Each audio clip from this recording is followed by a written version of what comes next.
sometimes if you fuck it up, sometimes a mistake can have a really devastating impact, for better or worse. The top 10 celebrities that ruined their careers in one interview. Okay, I like to see how they effed up. They didn't really just say that, did they? Welcome to WatchMojo, and today we're counting down our picks for the top 10 celebs who ruined their careers with one interview. For this list, we're looking at interviews that severely hindered or ended celebrities' careers, whether it was because of what they said, what they didn't say, or the fact that they were just acting a little weird. Number 10, Billy Bush. Do yourself a favor. If you're wearing a mic, just assume everyone is already listening. In this infamous Access Hollywood footage, presenter Billy Bush and Donald Trump are cruising into a TV studio to do some filming, unaware that their microphones are on. I moved on her, actually. You know, she was down in Palm Beach. I moved on her, and I failed. I'll admit it. Whoa. I did try and she was married. Huge news there. While on the bus, they riff about Trump's sexual escapades, which include groping women, and discuss how power can give you free reign to do whatever you want. I will use some Tic Tacs just in case I start kissing her. You know, I'm automatically attracted to beautiful. I just start kissing them. It's like a magnet. You just kiss. I don't even wait. And when you're a star, they let you do it. You can do anything. Whatever you want. Grab them by the. We even hear them talking about how attractive they think Days of Our Lives actress Ariane Zucker is before meeting her when they get off the bus. Bush was suspended from his job on the Today Show following a ratings drop and subsequently resigned. He's since had to repeatedly defend himself in interviews. Based upon the moment that is on that tape, I understand people's reaction. I agree. I also felt that way. Number 9, 5 Seconds of Summer. If you're a band, being interviewed by Rolling Stone magazine is a big, big deal. So much so that it can be easy to get carried away with trying to sound overtly rock and roll. And that's exactly what happened with the band 5 Seconds of Summer. In a 2015 interview, the band did everything from compare themselves to the Beatles to dismissing or insulting the American Music Awards, Justin Bieber, and their female fan base, also known as most of their fan base. They were criticized for their comments and for generally sounding like narcissistic prima donnas. It probably didn't help that they appeared naked on the front cover either. Number 8, Paula Abdul. You know when you're drunk but you don't think you sound drunk? Or maybe you don't? Well, there's a good chance that Paula Abdul knows what that feels like, at least in hindsight. What do Idol fans have to look forward to this season, and what are you looking forward to seeing? Well, is that what it is? I was wondering, what is that? In this 2007 interview, she's promoting the latest series of American Idol. While she would later dismiss the idea as lies, many viewers wondered if she'd had a few drinks or partaken in another type of stimuli. Delayed responses, bouts of laughter, this one has it all. You know what? They say, listen, any publicity is good publicity. You gotta learn to eat it up and embrace it and say, Seattle had the best delusional people. The interview went viral, becoming an inescapable part of Abdul's career. 2 years later, she left American Idol as a judge due to a dispute over wages and dropped out of the public eye for a while. Number 7, the Chainsmokers. Next up, we have another misguided attempt at sounding hardcore in a magazine interview, this time courtesy of the musical duo The Chainsmokers, who let it all hang out with Billboard. Everyone was making the same thing, and after a few years, it got really stale, and only a few people started breaking off from that and experimenting. When asked about their manic musical romps, they were all too eager to brag about their wild frat boy image and penchant for sleeping with as many girls as possible, even though they both had girlfriends. The two were heavily criticized and briefly became the talk of the musical world for all the wrong reasons. But we shouldn't hate on them too much, right? Like they said, quote, "We're just frat bro dudes, you know what I mean? Loving ladies and stuff." That's an actual quote, word for word. Number 6, Prince Andrew. Deemed a car crash by many, this interview ultimately resulted in Prince Andrew stepping down from public duties for the royal family. Today, you've chosen to speak out for the first time. Why have you decided to talk now? When BBC's Emily Maitlis questioned him about his close ties to convicted sex offender Jeffrey Epstein, the prince's answer raised many an eyebrow. For starters, Prince Andrew straight up denied ever meeting his accuser, Virginia Roberts. I have no recollection of ever meeting this lady. None whatsoever. Despite photographic evidence to the contrary. Oh. There were other shocking answers littered throughout, like saying he didn't regret his friendship with Epstein as it presented him with useful opportunities. The interviewer is clearly unimpressed with his answers, much like pretty much everyone else who watched it. Wow. He has quite obviously conducted himself in a manner unbecoming. Yes. Unbecoming. He was a sex offender. Yeah, I'm sorry, I'm being polite. Number 5, Liam Neeson. This interview had Liam Neeson? He was a pretty good actor. What did he do? social media bursting at the seams with comments for and against the Irish actor.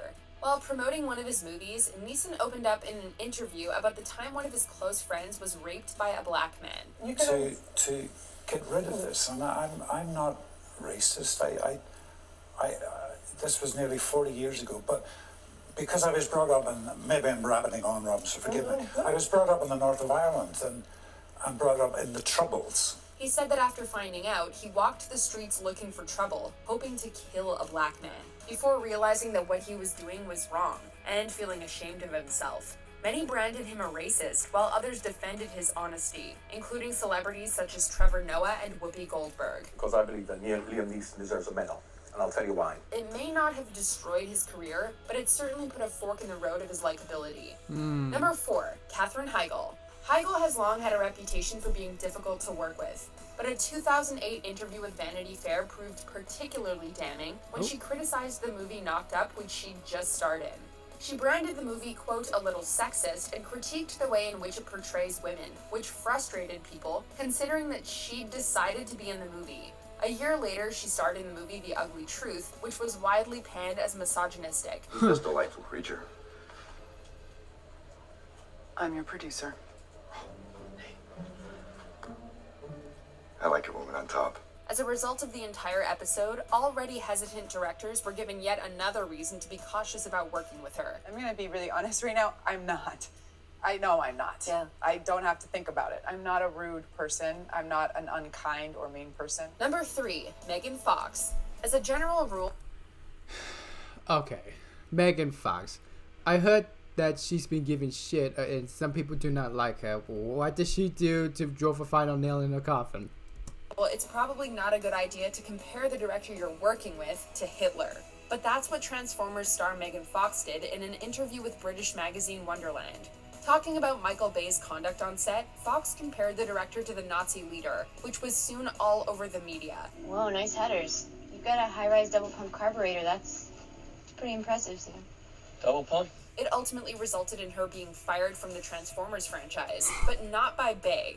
According to Bay, it was the franchise's executive producer, a certain Steven Spielberg, who insisted she be fired. She's since worked with Bay again on the Teenage Mutant Ninja Turtles films, which the latter produced, but Fox's notable roles have otherwise been few and far between since giving this interview. Well, they don't look like turtles because they are turtles. They're over. Has said and done some seriously shocking and controversial things in his career.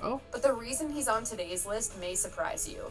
The interview in question is his 2015 appearance on the Today Show, where he announced that he was HIV positive. They walked in the room and said, "Oh, here's what's going on." It's a hard 3 letters to absorb.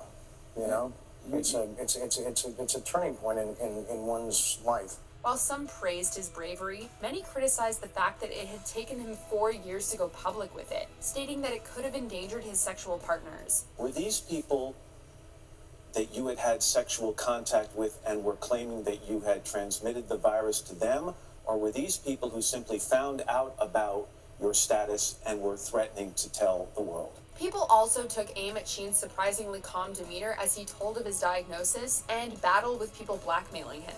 For some, the interview humanized Sheen more than ever before. For others, it further solidified his reputation as being reckless, particularly with the lives of others. Have you had unprotected sex on any occasion since your diagnosis? Yes, but the 2 people that I did that with were under the care of my doctor, and they were completely warned ahead of time.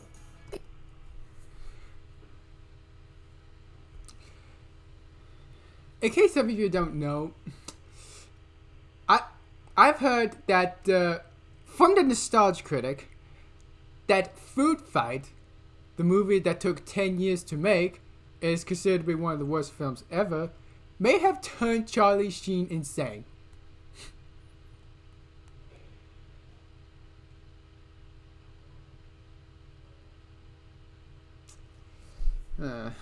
I got nothing else to say. Before we get on, number 1, R. Kelly. This is what they're saying about you. Not true. These aren't old rumors. Not true. Whether they're old rumors, new rumors, Why would they say future this about rumors, you? not true. Although it's a different story today, back in the 2000s, R. Kelly still had his defenders when it came to allegations of sexual misconduct. In 2002, he was indicted on counts of child pornography, but was eventually acquitted in 2008. They are still talking about you with underage girls. That same year, however, an interview about the allegations ensured that Kelly's muddy reputation would not be forgotten. When asked about whether he liked teenage girls, Kelly replied with this. When you say teenage, how old are we talking? Girls who are teenagers. Viewers and clearly the interviewer Torre were shocked at Kelly's reaction, and it went on to further support the claims that he was in fact guilty. The infamous response became a critical moment in the press's depiction of him in the years to follow. Do you agree with our picks? I don't know most of these people, but Liam Neeson giving crap? I mean, yeesh. I liked him with Qui-Gon Jinn and whatnot. Megan Fox? Okay. She's not that good of an actress to begin with. Especially with the Transformers and Teenage Mutant Ninja Turtles. Charlie Sheen? All I know is that Food Fight might have turned him insane, but that's really it. So, only 3 people I knew. And when I say I knew, I meant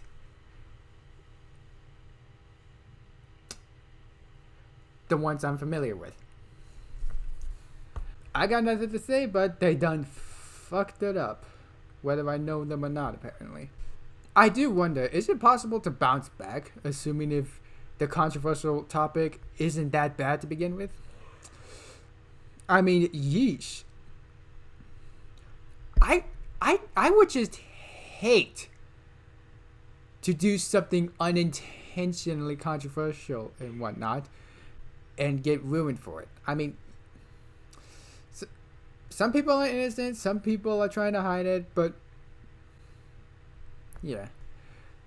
To be honest, I thought that most of the video is just them blurting out the wrong things, and they're like, "Oh crap," and everything going viral, like how you can easily be declared as a racist or sexist, easily.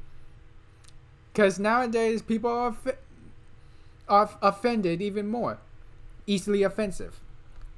Bah, whatever.